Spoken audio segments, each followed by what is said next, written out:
Here's the 7 steps that you need to take in order to get into powerlifting. Number 1 is maxing out on squat, bench, and deadlift. Now, a lot of people have an issue with this because they think that maxing out is bad for you. For the vast majority of you guys, you do not know how to do RPE training, as it takes a long time for you to fully understand how you respond to different intensities and how to gauge that. And so most of you guys will probably have to use a percentage-based program. And so in order to do a percentage-based program, you must know your max. I would highly recommend taking at least a day or 2 off between those lifts. And what I personally did is I maxed out on squat and bench on the same exact day. I would rest 2 days, then I would max out on deadlifts. And the reason why you don't want to do all 3 max out in one day is because you could be fatigued from doing squat, and that could affect how you perform on your deadlift. So you can either max out on squat on one day, the next day on bench, and then the next day after that on deadlifts, or you can max out on squat, then bench on the same day, rest 2 days, and then max out on deadlifts. From there, once you have maxed out, I want you guys to go ahead and take a deload week so you're fresh when you are going onto a peaking program leading into your powerlifting competition. Step number 2 is picking a federation you want to compete in. You're watching this and you're from the US. The 2 main US powerlifting federation is the USAPL and the USPA. I personally compete in the USAPL, but a lot of powerlifters also compete in the USPA. This is all depending to you, right? There's other smaller federations, but the main 2 are the 2 I just mentioned. Google Powerlifting Federation in the United States or in your country that you live, and then from there pick a federation that best interests you.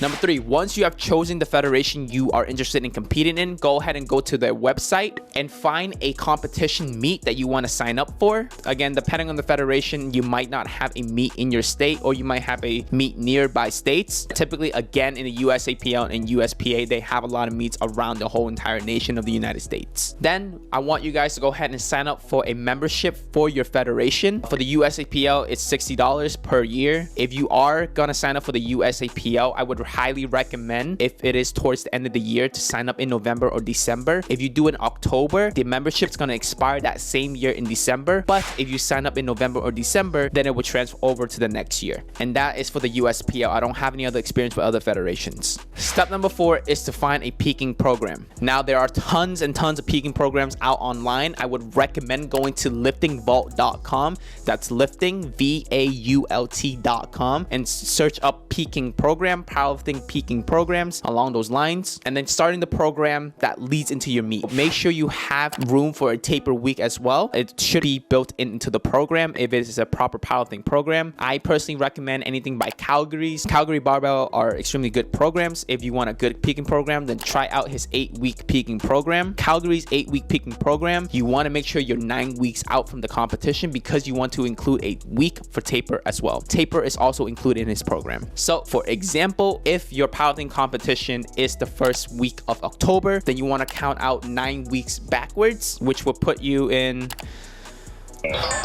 So you should begin the peaking program in the first week of August. That way you'll go through 2 months and then you have a week of taper leading into your powerlifting competition. Now, this is the most crucial step that you need to do, is to read your federation's rulebook. Different federation will have different rules, standards, whether that comes to the type of equipment you can wear, the type of singlets, wrist wraps, knee sleeves, what counts as a lift, the type of equipment they use. Do they use power bars for deadlift? Do they use deadlift bars in the deadlift, or do they use deadlift bars like at the USAPA? Do they use squat bars like the USPA, or do they use all power bars for all 3 lifts? Different federations will have different rules, so make sure you read up on the federation rulebook and so you are aware during the powerlifting competition. So again, like I mentioned before, I've only personally compete in the USAPL, but for the federation that you choose, it may not be the exact same rules as the USAPL. So make sure you go to your federation's website and read up on your federation's rulebook. And then finally, hop on the program, peak properly, and have fun, okay? If you guys found that helpful, please hit subscribe. I'm trying to get to 1,000 subscribers.